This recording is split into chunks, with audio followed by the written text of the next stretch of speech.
கர்த்தருக்கு ஸ்தோத்திரம். Praise the Lord. ஆனபடியினால் உங்கள் தேவனும் உங்கள் இரட்சகருமாகிய நான் பரிசுத்தர். I am the Lord your God and your Savior. I am holy. நீங்கள் எனக்கு ஏற்ற பரிசுத்தராய் இருக்கும்படிக்கு மற்ற ஜனங்களை விட்டு நான் உங்களை பிரித்து எடுத்தேன். That you may be holy unto me, I have severed you from other people. நாம் எல்லாரும் மற்ற எல்லாரையும் விட்டு பிரித்து எடுக்கப்பட்டதற்கு அநேக நோக்கம் அல்ல.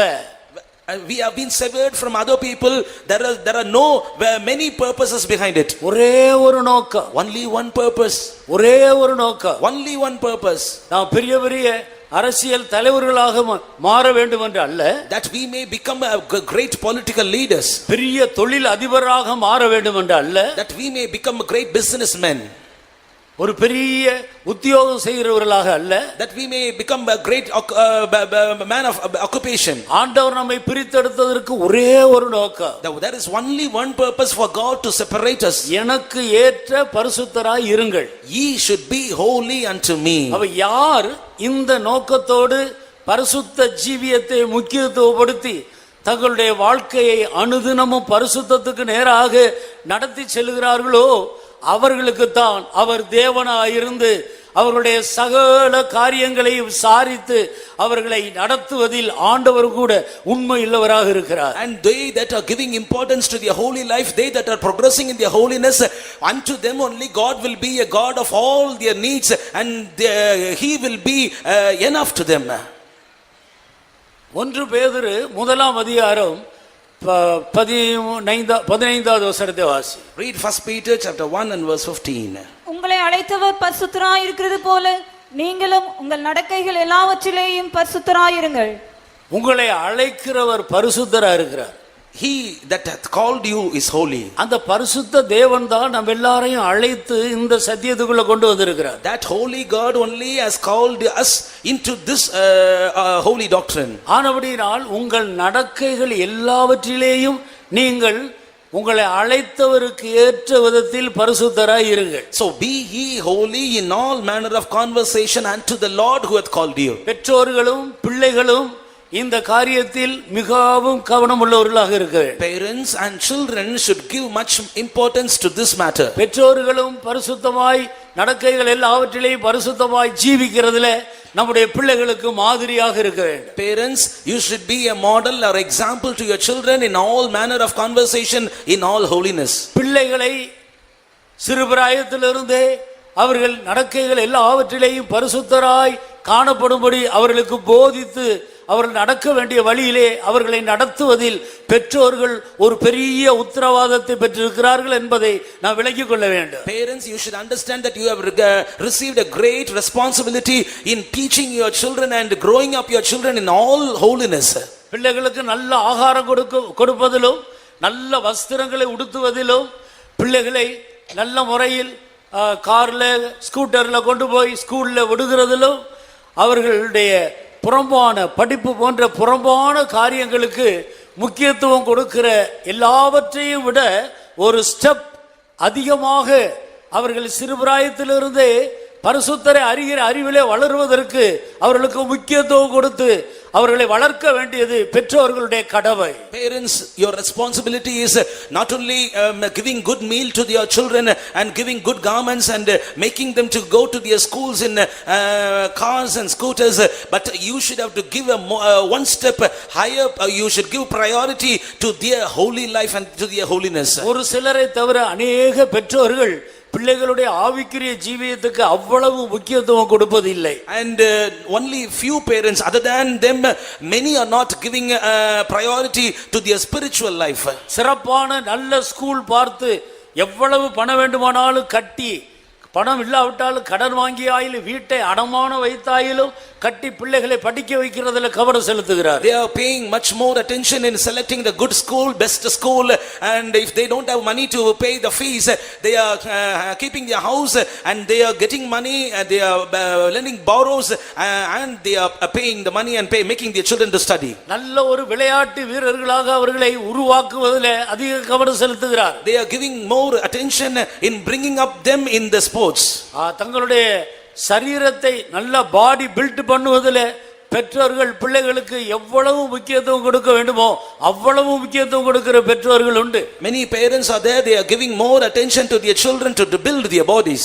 ஆனால் பிள்ளைகளுடைய ஆவிக்குரிய ஜீவியத்தை குறித்து அநேகர் கவனம் செலுத்துகிறதில்லை. But many are not giving attention for the spiritual life of their children. நான் உனக்கு கொடுக்கிற இந்த தேசத்தை விட்டு நீங்கள் துரத்தப்படாதபடிக்கு அல்லது இந்த தேசம் உங்களை கக்கி போடாதபடிக்கு உங்களுடைய பிள்ளைகளுக்கும் உங்களுடைய பிள்ளைகளுடைய பிள்ளைகளுக்கும் இவைகளை கருத்தாய் போதியுங்கள் என்று ஆண்டவர் அன்றைக்கு இருந்த பெற்றோர்களுக்கு சொன்னார். The Lord told unto the parents on those days that you should have to teach all these things to your children, that this land may not spew you out, or otherwise I will not destroy, I will not chase you away from this land. இந்த அனுபவத்துக்குள் கர்த்தர் எல்லா நிலவரத்திலிருந்து நம்மை வேறு பிரித்து கொண்டு வந்ததற்கு ஒரே ஒரு காரணம் என்பதை நாம் தெளிவாக விளங்கிக் கொள்ள வேண்டும். The Lord God had severed us from all other people. Only one reason behind that, we should understand it clearly. நம்முடைய தேவன் பரிசுத்தரா இருக்கிறது போல நம்முடைய நடக்கைகள் எல்லாவற்றிலேயும் நாம் சிந்திக்கிற காரியத்திலும் பார்க்கிற காரியத்திலும் பேசுகிற விஷயத்திலும் நம்முடைய தோற்றங்களிலேயும் நாம் நடக்கிற விதங்களிலேயும் நாம் தேவனுக்கு ஏற்ற பரிசுத்தர்களாய் நம்மை பாதுகாத்துக் கொள்ள வேண்டும் என்ற ஒரே நோக்கத்தோடு கர்த்தர் நம்மை பிரித்தெடுத்து கொண்டு வந்திருக்கிறார். God has severed us with one and only purpose, that we shall be holy unto him in all manner of conversation, in our thoughts, in our sight, in our speech, in all our walkings. இந்த நோக்கத்தை அல்லது இந்த லக்கை நாம் தவற விட்டு நாம் மற்றதற்கு முக்கியத்துவம் கொடுப்போமானால் இந்த கிறிஸ்துவ ஜீவியம் உங்களுக்கு கசப்பாக மாறும். Having missed this purpose, having missed this target, if you lead your Christian life, this Christian life will be a bitterness to you. உபாகமம் 28வது அதிகாரம் 47வது வசனத்தை நான் வாசிக்கும் பொழுது, when we read Deuteronomy chapter 28 and verse 47, சகலமும் பரிபூரணமாக இருக்கும்போது, when everything is found in plenty, நீங்கள் மனமகிழ்ச்சியோடும் களிப்போடும் உங்கள் தேவனாகிய கர்த்தரை நீங்கள் சேவிக்காமல் போனால், if you don't serve the Lord thy God with joyfulness and with gladness of heart, சகலமும் குறைவுபடும். everything will lack. பசியோடும் பட்டினியோடும் நிர்வாணத்தோடும் உனக்கு விரோதமாய் வந்த சத்துருவை நீ சேவிப்பாய். Thou shalt serve thine enemies, which the Lord shall send against thee in hunger, in thirst, in nakedness. அவர்கள் உன்னை அழித்து தீர்மட்டு விடுவதில்லை. And until they will destroy them, he will not leave you. எந்த தேவன் அநேக வாக்குத்தத்தங்களை கொடுத்து அவர்களை ஆசீர்வதித்து அந்த கானானில் சிங்காரமான தேசத்தில் கொண்டு போய் சேர்த்து அந்த தேசத்தை சுதந்தரிக்க வைத்தாரோ அதே தேவன் தான் இதையும் சொல்லுகிறார். The same God who made them to inherit many promises and to inherit the promised land, the same God is saying this also. ஆனபடியால் கர்த்தர் நமக்கு விதிக்கிற கட்டளைகளையும் கற்பனைகளையும் கைக்கொள்ளுகிற விஷயத்தில் நாம் கவனமாக இருக்க வேண்டும்.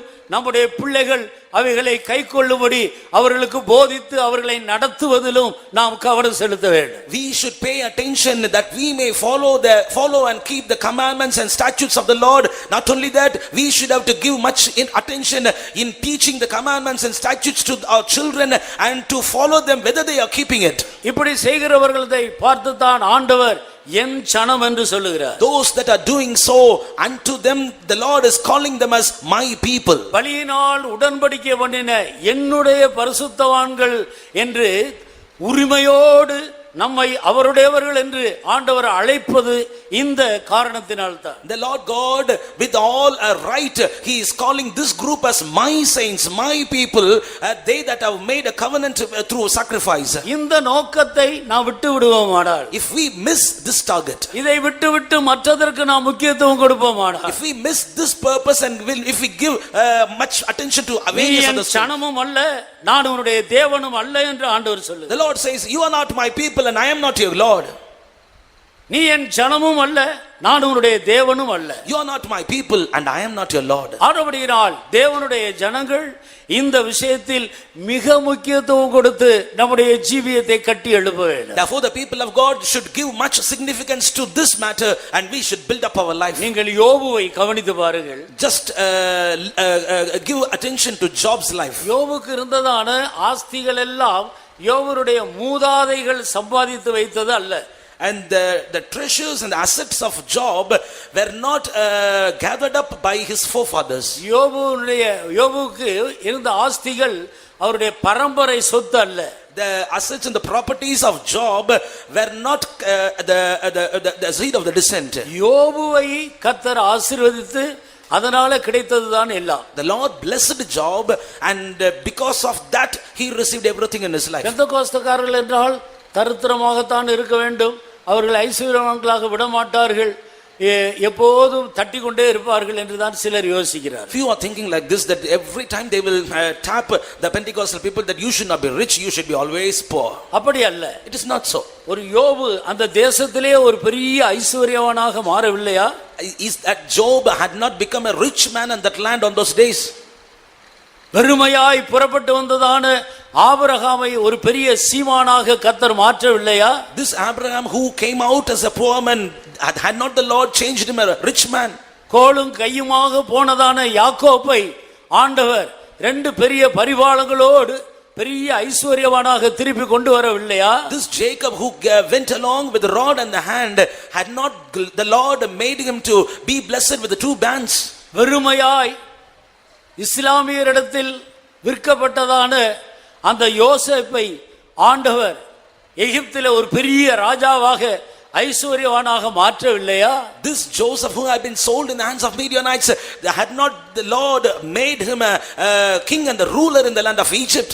தானியேலை ஆண்டவர் பாபிலோன் தேசத்திலே ராஜாவுக்கு அடுத்த ஸ்தானத்தில் கொண்டு வந்து நிறுத்தவில்லையா? Had not the Lord made Daniel to be in the second position to the king in the land of Babylon? 127 நாடுகளுக்கு ராஜாவாக இருந்த ராஜாதி ராஜாவாக சக்கரவர்த்தியாக இருந்ததான அகாஸ்வேரு ராஜாவிலே அடுத்த ஸ்தானத்துக்கு மொர்தெகாயை கர்த்தர் உயர்த்தவில்லையா? Had not the Lord exalted Mordecai to the second position to the king Ahasuerus, who was the then emperor, the king of 127 countries?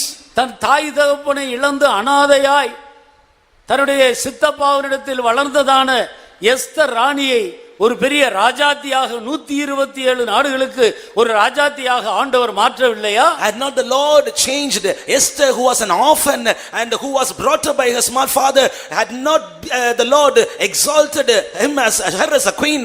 நான் உன்னை வாளாக்காமல் தலையாக்குவேன் என்ற வாக்குத்தத்தத்தை ஆண்டவர் அவர்களிலே நிறைவேற்றவில்லையா? Had not the Lord fulfilled the promise which he says, I will make you the head not the tail? இந்த உயர்வு, இந்த மேன்மை, இந்த ஆசீர்வாதங்கள் யாரால் கிடைத்தது? And all these blessings, all these exaltment, கர்த்தர் ஒருவர்தான் அப்படி செய்தார். only the Lord hath done it. எந்த அடிப்படையில் அப்படி செய்தார்? Based on which thing he has did? அவர்கள் கர்த்தருடைய கற்பனைகளை கைக்கொண்டு தங்களுடைய தேவனாகிய கர்த்தர் பரிசுத்தராய் இருக்கிறது போல தங்களுடைய ஜீவியத்திலும் பரிசுத்தத்துக்கு முக்கியத்துவம் கொடுத்து ஜீவித்தபடியினால் அந்த அடிப்படையில் ஆண்டவர் அவர்களை உயர்த்தினார். Because they kept the commandments and statutes of the Lord and preserved their life holy, because their Lord was holy, Lord is holy, and because of that, based on this only, the Lord God exalted them. இதுதான் through proper channel-ஆக கர்த்தரால் உயர்த்தப்படுகிற உயர்வு. This is the right and proper channel through which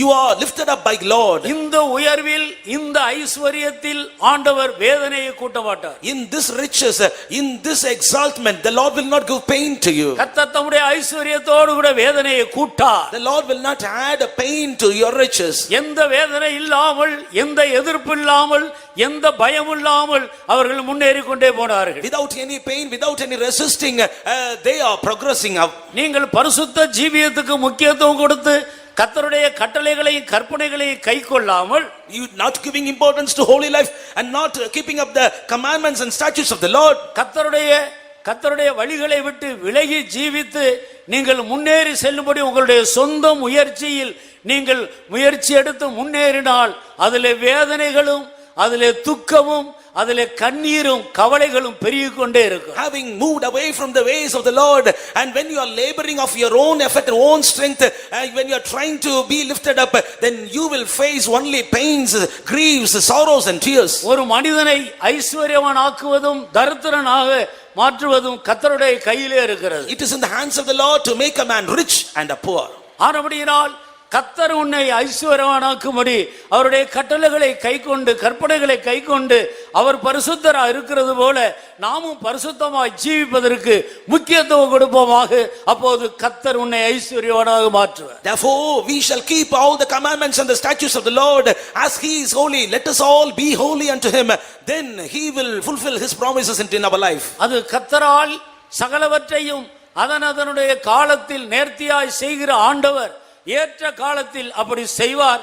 அதிலே அவர் உண்மை உள்ளவர். The Lord God who will do everything in this right time, he will fulfill all these things in your life. He is faithful in this matter. அதே நேரத்தில் கர்த்தர் உன்னை ஐஸ்வர்யவான் ஆக்காமல் நீ சுயமாக ஐஸ்வர்யவானாக பிரயாசப்பட்டால், At the same time, when the Lord God is not making you rich but you are trying to become rich, அநேக கண்ணியிலும் அநேக சோதனையிலும் சிக்குண்டு போவா என்று தீமோத்தேயுவின் புஸ்தகத்திலே நாம் எச்சரிக்கப்பட்டிருக்கிறதை வாசிக்கிறோம். we are warned in the epistle unto Timothy that you will be entangled in many snares and conflicts. ஆனபடியினால் அருமையானவர்களே, Therefore, beloved ones, கர்த்தர் நம்மை எல்லா ஜனத்தை விட்டு பிரித்து எடுத்தது ஒரே ஒரு காரணம். the only one reason for God to separate us from all other people, நாம் நடக்கைகள் எல்லாவற்றிலேயும் தேவனுக்கேற்ற பரிசுத்தர்களாய் ஜீவிக்க, in all the manner of conversation we should be holy unto the Lord. யோபு ஒவ்வொரு நாளும் அதிகாலையில் பிள்ளைகள் அனைவரையும் கூட்டி சுத்திகரிப்பு கூட்டம் நடத்துகிறார். And the Job is gathering up his children every day and he is conducting the sanctification meeting. இருதயத்தில் கூட பிள்ளைகள் கர்த்தரை தூஷிக்க கூடாது, கர்த்தருக்கு விரோதமாய் பாவம் செய்யக்கூடாது என்பதற்காக இவ்விதமாய் அந்த நாட்களில் எல்லாம் சர்வாங்க தகன பலி செலுத்தி வந்தார். And they were giving burnt offerings on those days that the children may have cursed God in their hearts, they may have sinned. அந்த நாட்களில் ஜீவித்த மனசாட்சியின் காலத்தில் ஜீவித்த யோபு தன்னுடைய சொந்த ஜீவியத்தை கர்த்தருக்கு முன்பாக எப்படி செய்தார் என்பதை யோபு 31ஆம் அதிகாரத்தை நீங்கள் வாசித்து பாருங்கள். And read Job chapter 31 about the life of Job who led his life in the period of conscience. கண்களோடு உடன்படிக்கை பண்ணின நான் ஒரு கன்னியின் மீது நினைப்பா இருப்பது எப்படி? I made a covenant with mine eyes, why then should I think upon a maid? தன்னுடைய சிந்தையிலே பரிசுத்தத்தை குறித்து அந்த நாட்களிலே யோபுக்கு எவ்வளவு பெரிய வெளிப்படுத்துதல் இருந்தது. See the revelation about the holiness which Job had received on those days. நான் அயலானுடைய வீட்டை எட்டி பார்த்ததில்லை, I have not looked into the neighbor's house. பிறருக்குண்டான ஒன்றையும் நான் இச்சித்ததில்லை. I have not lusted of the things of the others. நீங்கள் அந்த அதிகாரம் முழுவதையும் வாசித்து பாருங்கள். Read the whole chapter. அந்த நாட்களிலே யோபு இந்த பரிசுத்த தேவனுக்கு முன்பாக மனசாட்சியின் அந்த காலத்திலே யோபுடைய மனசாட்சி எவ்வளவு அதிகமாய் பரிசுத்தத்தை குறித்து யோபுக்கு போதித்திருக்கிறது என்பதை கவனித்து பாருங்கள். And listen and pay attention to this matter in which Job's conscience had taught the holiness unto him. நமக்கு மனசாட்சி இருக்கிறது, we have conscience, வேத புத்தகம் இருக்கிறது, we have the word of God, நான் பரிசுத்த ஆவியானவர் and இருக்கிறார், we have the Holy Spirit also, இயேசு கிறிஸ்துவின் ஜீவனுள்ள இரத்தம் நமக்காக பரிந்து பேசுகிறது, and the living blood of Jesus is interceding on our behalf.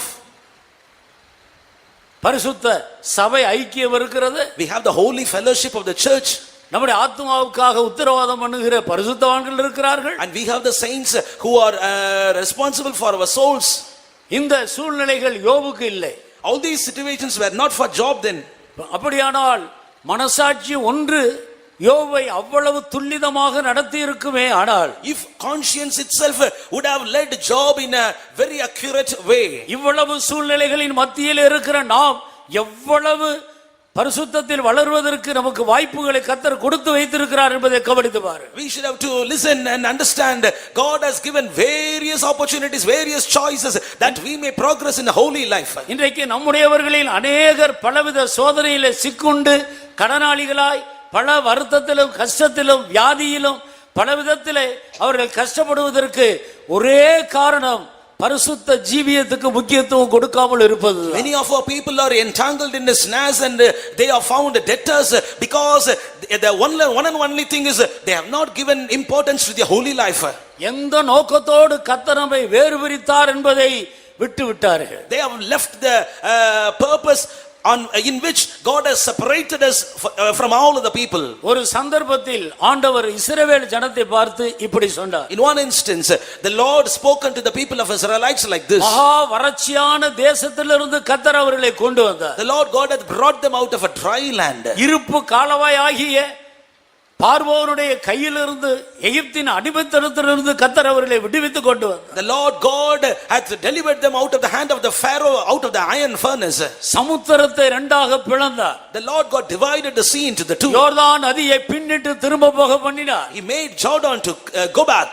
சூரியனையும் சந்திரனையும் அதனுடைய ஸ்தானத்தில் நிறுத்தினார். And he made sun and moon still. பிரபலமான ராஜாக்களை ஆண்டவர் கொன்றார். And the Lord God killed famous kings. அவருடைய யுத்தங்களை கர்த்தர் நடத்தினார். And the Lord God conducted dear wars. இவ்வளவு தூரம் ஆண்டவர் அந்த ஜனத்தை ஒரு கழுகு தன் குஞ்சை சுமந்து வருகிறது போல ஒரு கஷ்டம் தெரியாமல் அவர்களை ஆண்டவர் சுமந்து கொண்டு வந்து சிங்காரமான தேசத்தில் குடியேற்றினார். As an eagle will bear its younger ones, likewise the Lord God bare them on his wings and brought them into the fertile land. ஆனால் அந்த தேவனை அவர்கள் விட்டு விட்டார்கள் என்று ஆண்டவர் மிகுந்த வருத்தத்தோடு சொல்லுகிறார். But the Lord God with much pain he says, they have left them. என் ஜனங்கள் எனக்கு இரண்டு தீமைகளை செய்தார்கள். My people had done two evil things against me. ஒன்று ஜீவ ஊற்றாகிய என்னை விட்டு விட்டார்கள். And first thing, they have left me the living fountain. ஜீவ ஊற்றாகிய என்னை விட்டு விட்டார்கள். And they have left me the living fountain. தண்ணீர் நிற்காத வெடிப்புள்ள தொட்டிகளை தங்களுக்கு அவர்கள் தெரிந்து கொண்டார்கள். And they have selected the broken cisterns for them. சாலமோன் ராஜா செய்தது அதுதான். And it is the thing which King Solomon also did. சாலமோனுடைய பிற்கால வாழ்க்கையில் கர்த்தரை விட்டு விட்டார். And in the latter part of the life of Solomon, he left God. அந்நிய ஸ்திரீகளை விவாகம் பண்ணினார். And he married strange women. அவர்கள் அவனுடைய இருதயத்தை வழுவி போக வைத்தார். They made his heart to be slipped. கல்லையும் மண்ணையும் வழிபடும்படி அவருடைய இருதயம் அந்த ஸ்திரீகளால் வஞ்சிக்கப்பட்டது. And his heart got deceived by that woman to follow the pillars. இப்படித்தான் அநேகர் வறுமையிலும் கஷ்டத்திலும் பலவிதமான சோதனையிலே சிக்குண்டு இருக்கும்போது கர்த்தரை நோக்கி முறையிட்ட வேளையில் ஆண்டவர் இறங்கி அவர்களை ரட்சித்து அவர்களை எல்லா இக்கட்டு நின்று தூக்கி எடுத்து கொண்டு வந்து மற்ற எல்லா ஜனத்தை விட்டு பிரித்தெடுத்து ஆண்டவர் இந்த ஐக்கியத்துக்குள்ள கொண்டு வந்தார். And the Lord God hath separated us from all other people and all other denominations into this kind of apostolic fellowship. கர்த்தர் அவர்களை ஆசீர்வதித்து உயர்த்தினார். And the Lord God blessed them and exalted them. இப்போது கர்த்தரை விட்டு கர்த்தர் தந்த ஆசீர்வாதங்களை பிடித்துக் கொண்டார்கள். And now they have left God and they catch hold of the blessings which God has given them. சபை கூடி வருதலை விட்டு விடுகிறார். And they are leaving the congregation. தேவ சமூகத்தை இழந்து போகிறார். And they are leaving the presence of the Lord. குடும்பங்களிலே சரியான ஜெபம் இல்லை. And there is no prayers in the family. கர்த்தர் கொடுத்த வசதியை வைத்துக்கொண்டு பிள்ளைகளை புறம்பான ஐஸ்வரியத்தில் அவர்களை வளர்க்கிறார்களே அல்லாமல் அவர்களுடைய பரிசுத்த ஜீவியத்தை குறித்து அவ்வளவு முக்கியத்துவம் கொடுக்கிறதில்லை. And they are filled with the abundance and the blessings of the Lord and they are not giving importance for the holiness in their life. அநேகருக்கு வயிறு தேவனாக மாறிவிட்டது. For many their belly is their god. அநேகருக்கு பணம் தேவனாக மாறிவிட்டது. For many the money is their god. அருமையானவர்களே, Beloved ones, இப்படித்தான் அந்த ஜனங்கள் கர்த்தரை விட்டு விட்டார். likewise those people left God. ஆண்டவர்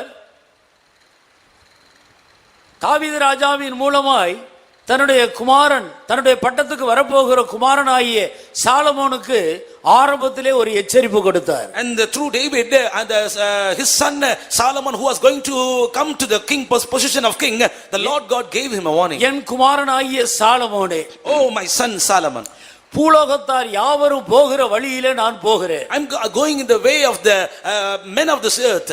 நான் மரணம் அடைய போகிறேன். I'm going to die. ஆனால் நீ இந்த பட்டத்துக்கு வந்து முழு இஸ்ரவேலரையும் நீ ஆளுகை செய்ய போகிறாய். You are going to come to this position and you are going to rule the whole land. உன்னுடைய ஆளுகையிலே நீ நிலைத்திருக்க வேண்டுமானால், For you to abide in your ruling, என்னாலும் நீ தேவனுக்கு முன்பாக பயந்து நடக்க வேண்டுமானால், if you want to be having the fear of God always in your நீ life, முதலாவது உன் பிதாவின் தேவனை அறிந்து கொள்ள வேண்டும். you should have to understand and know about the God of your forefathers. உத்தம இருதயத்தோடு உற்சாக மனதோடு நீ அவரை சேவிக்க வேண்டும். And with an upright heart heart and with a willingness, you should have to serve him. நீ அவரை தேடினால் உனக்கு தென்படுவார். If you seek him, he shall appear unto நீ you. அவரை விட்டு விட்டால் அவர் என்றைக்கும் உன்னை விட்டு விடுவார். If you will forsake him, he will forsake you forever. இந்த எச்சரிப்பை ஆரம்பத்திலேயே சாலமோனுக்கு கொடுத்திருந்தார். And at the beginning itself, he has given this warning to Solomon. கொஞ்ச நாட்கள் அந்த எச்சரிப்பின் சத்தத்துக்கு செவி கொடுத்து நடந்தார். And he hearkened to the voice of this warning for a few days. தன்னுடைய ராஜ்யத்தில் பலப்பட்ட போது, After he got strengthened in his kingdom, பல அனுபவங்கள் வந்தபோது, after he got many experiences, கொஞ்சம் கொஞ்சமாக கர்த்தரை விட்டு விலகி போனார். he got moved away from the Lord little by little. அந்நிய ஸ்திரீகளை விவாகம் பண்ணி விட்டார். And he married to strange women. அங்கேயே அவர் கர்த்தருடைய வழியை விட்டு விலகி விட்டார். And he slipped away from the ways of God. அந்த ஸ்திரீகள் அவருடைய இருதயத்தை வலுவ வைத்தார். And that women made his heart to slip. விக்கிரக ஆராதனைக்காரனாக மாறிவிட்டார்.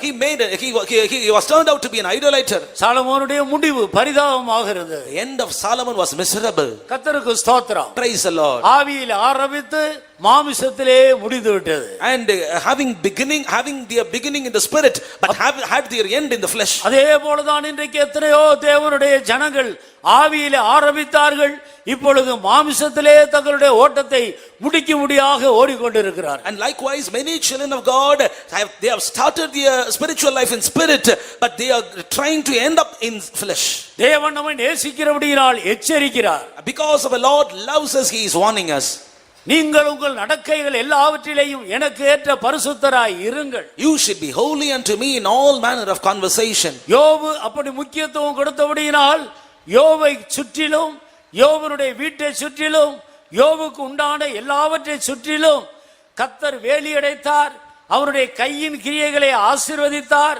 அவனுடைய சம்பத்து பெருகிற்று.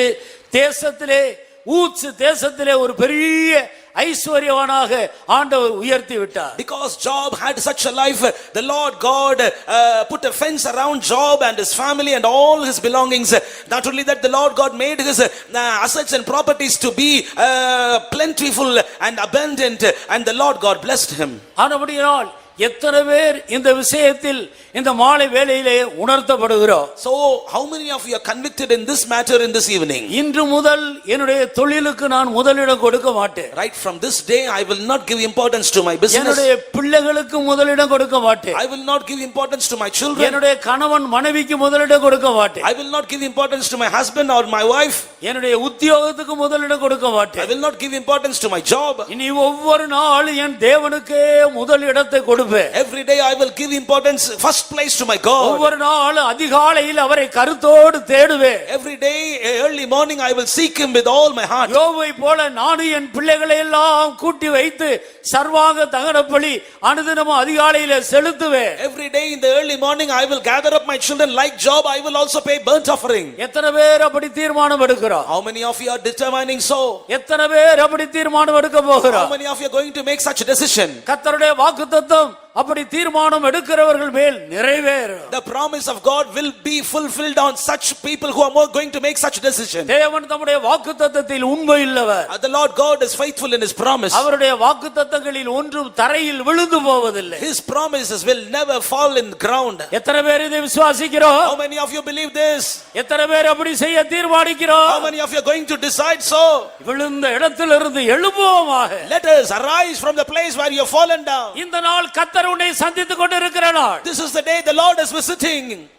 என் சனமே, My people, கர்த்தர் உன்னை சந்திக்கிற வேளையை நீ அறியாமல் போகாதே. do not be in a place in which you are ignorant of the time of the Lord's visitation. இது கர்த்தர் உன்னை உயர்த்தும்படி உன்னை சந்தித்துக் கொண்டிருக்கிற நேரம். This is the time the Lord is visiting you that he may lift you up. ஒரு நிமிடம் நம்முடைய கண்களை மூடுவோம். For a minute shall we close our eyes.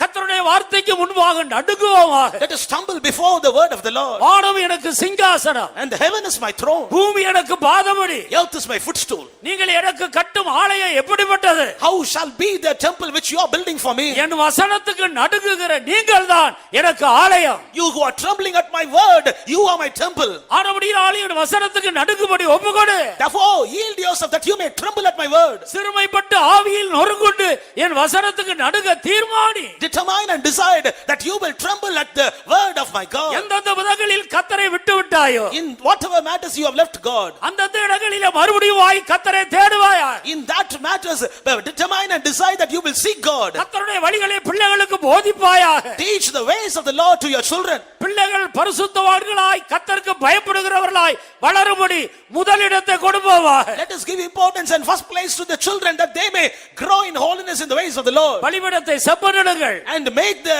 altar in a right manner. எல்லாரும் பலிபீடத்தை செப்பனிடுங்கள். And let us all build the altar again. ஒவ்வொருவரும் சொந்த ஜீவியத்திலே தாங்கள் விட்டு வழிகளை திரும்பி கர்த்தரிடத்துக்கு வந்து அந்த வழிகளை கைக்கொள்ளும்படி ஒப்புக்கொடுப்போமா. Set right your life that you may follow the ways of the Lord again in your life. இன்றைக்கு சரியான ஒரு தீர்மானத்தோடு பலிபீடத்தை இருதயத்தை செப்பனிட்டு கர்த்தரிடத்தில் திரும்பினார். With the right decision, if you are trying to turn towards God, having your hearts set right. நீ என்னிடத்தில் திரும்பினால் நான் உன்னை திரும்ப சீர்படுத்துவேன். If you turn unto me, I will make you to be established again. இனி நீ விழுந்து போவதில்லை. You will not fall again. இனி நீ நஷ்டப்பட்டு போவதில்லை. You will not be lost again. இனி உன்னுடைய சொந்த ஜீவியத்தில் தோல்வியை காண்பதில்லை. You will not see failure in your life, personal life again. உன்னுடைய பிசினஸில் வியாபாரத்தில் நஷ்டத்தை காண்பதில்லை. You will not be seeing losses in your business again. எத்தனை பேர் இந்த வார்த்தையை விசுவாசிக்கிறீர்கள்? How many of you believe this word? கண்களை மூடி கர்த்தரிடத்தில் ஒப்புக்கொடுங்க. Having your eyes closed, yield yourself in the hand of the Lord. ஆண்டவரே நீர் பரிசுத்தராய் இருக்கிறது போல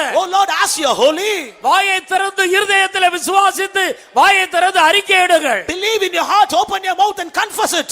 நீர் பரிசுத்தராய் இருக்கிறது போல Lord, as you are holy, நானும் என் குடும்பம் myself and my family, என் பிள்ளைகளும் my children, நாங்கள் பரிசுத்தத்துக்கே முதலிடம் கொடுப்போம். we will give significance to the holiness of Lord. பூமியில் உள்ள எல்லா ஜனங்களை பார்க்கிலும் பரிசுத்த ஜனமாய் நாங்கள் நிலை நிற்போம். More than all the other people of this earth, we will be holy unto you, O Lord. இந்த வார்த்தை உன்னுடைய வாயிலே இருக்கும் பொழுது If as this word will be in your mouth, இதோ கர்த்தர் வானத்தை திறக்கிறார். oh behold, the Lord is opening up the heavens. உனக்காக ஒரு அபிஷேகத்தை ஊற்றுகிறார். For this sake the Lord is pouring out anointing. ஷாபா.